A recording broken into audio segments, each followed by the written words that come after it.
Coming up later on today's Cowboys Report, we have Cowboys injury news and notes. Jerry Jones has commented on a Jonathan Taylor trade, how the Cowboys plan to replace DeMarvion Overshown, some Jalen Tolbert hype, and the latest on Brandon Aubrey. But we begin with the breaking news of the day.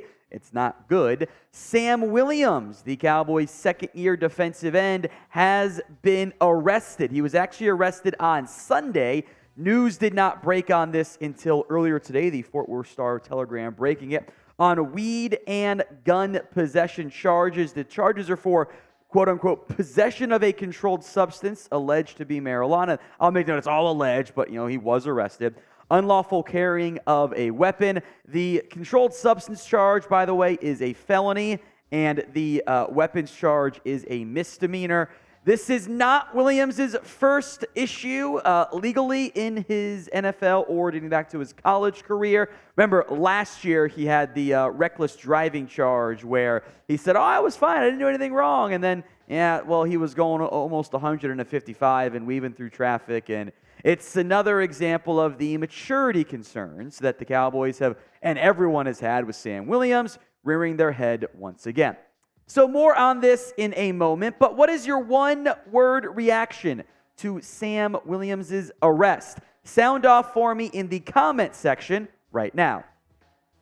My one word is stupid. That's what this is. This is a stupid thing to get yourself arrested for. Know where you live, know what your laws are, and stay out of trouble when you have a very bright NFL future ahead of you if you can just mature a little bit. That has always been Sam Willams' problem. It's been what the team has wanted him to do. Mature both on the field, avoid the stupid penalties, and mature off the field. Now, I do think there's been a little bit of an overreaction to this overall in the sense that, now you have to carry another edge.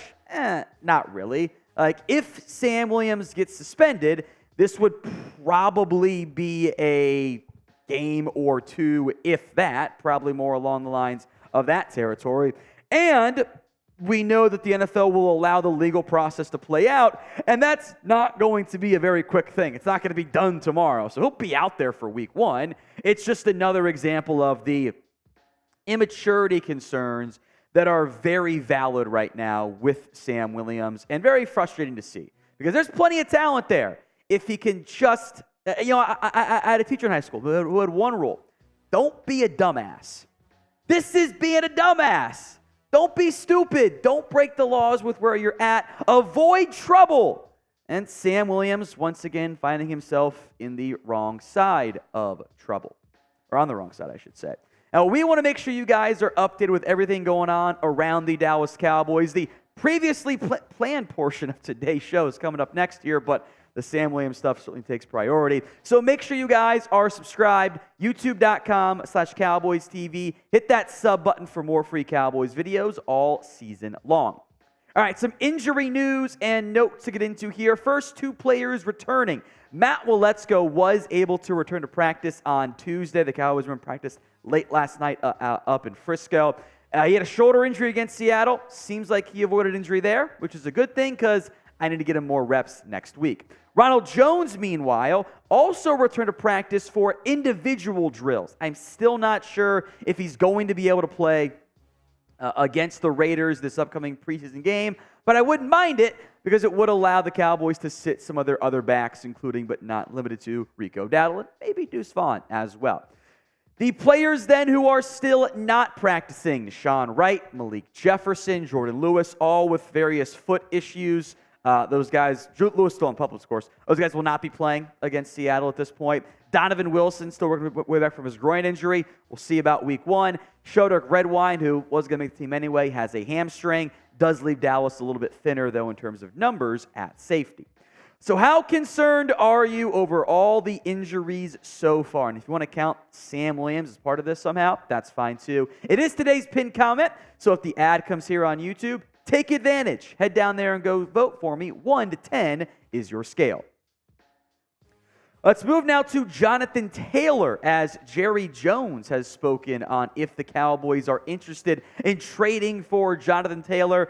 We'll cut through some of the Jerryisms and break down what he's saying here. Quote, so without getting into specifically addressing a player, That's tampering, folks.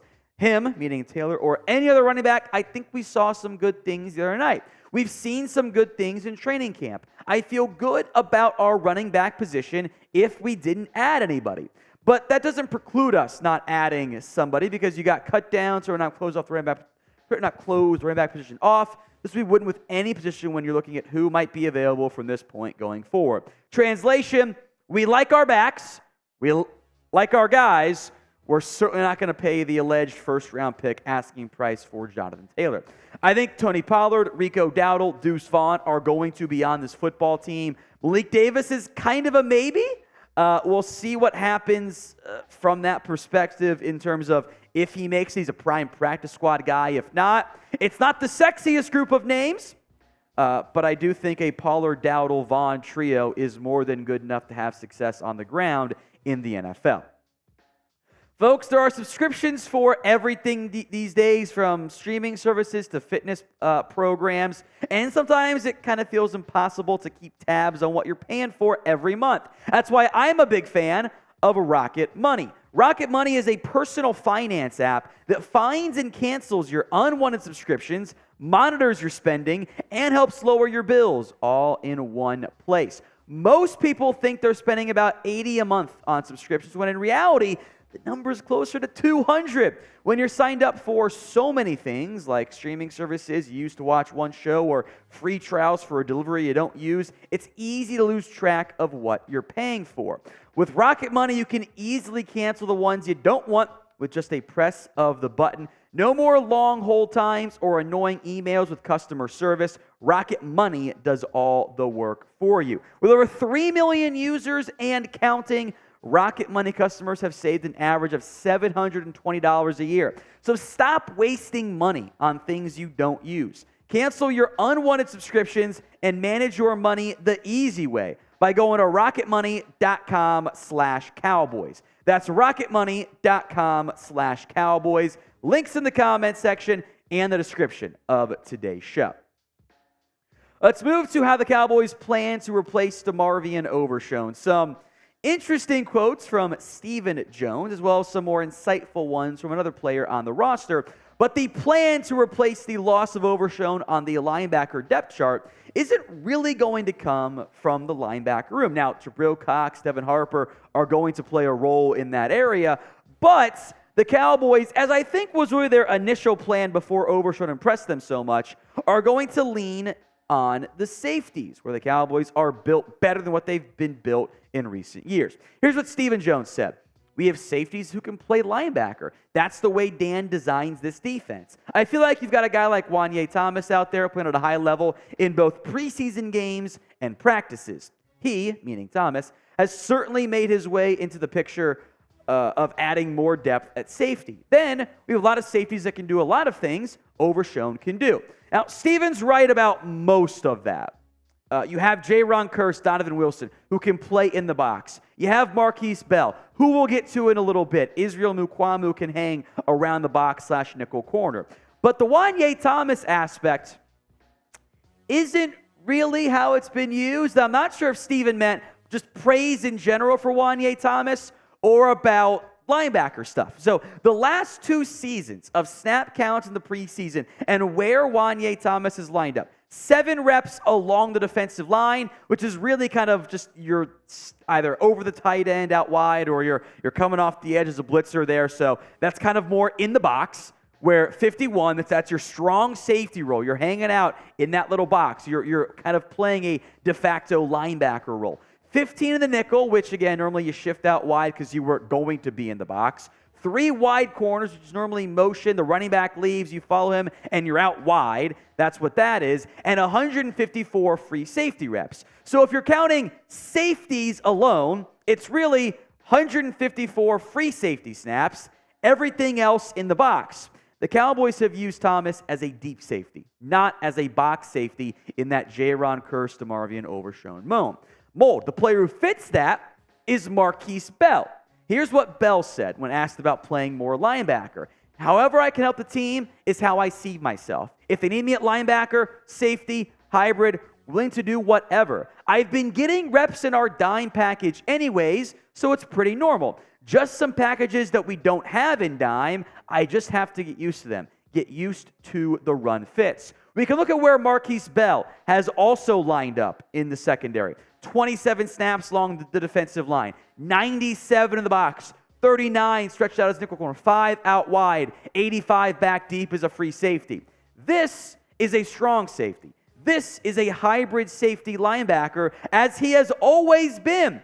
You can wind back the clock to our draft coverage when Markquese Bell was signed as a UDFA.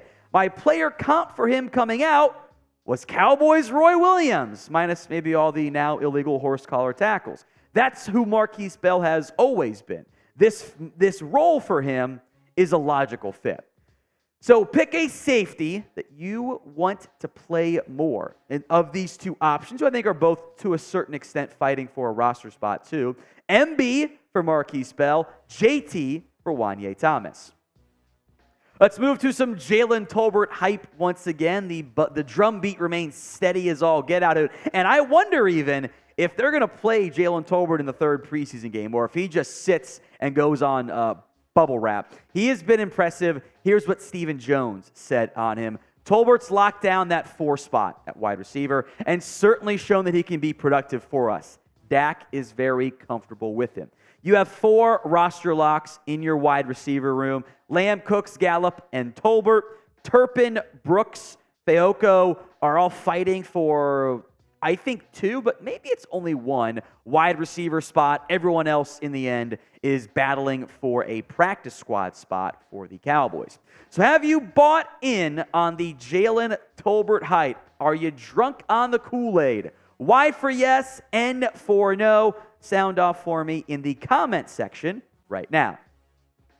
Before we go, one more update on your kicker, Brandon Aubrey. He went 7 of 8 in Tuesday's practice, a long of 53, and a miss from 48. So the Cowboys actually had him do longer kicks indoors when he was doing out in Oxnard, which again, I think is probably due to the wind factor there. Since Tristan Vizcaino was cut, assuming my math is mathing, and Todd Archer was counting the extra points, Aubrey's gone 52 of 59 on his kicks in practices and in the preseason, which is much, much better than what we saw earlier on. He remains your favorite to be the Cowboys kicker come week 1.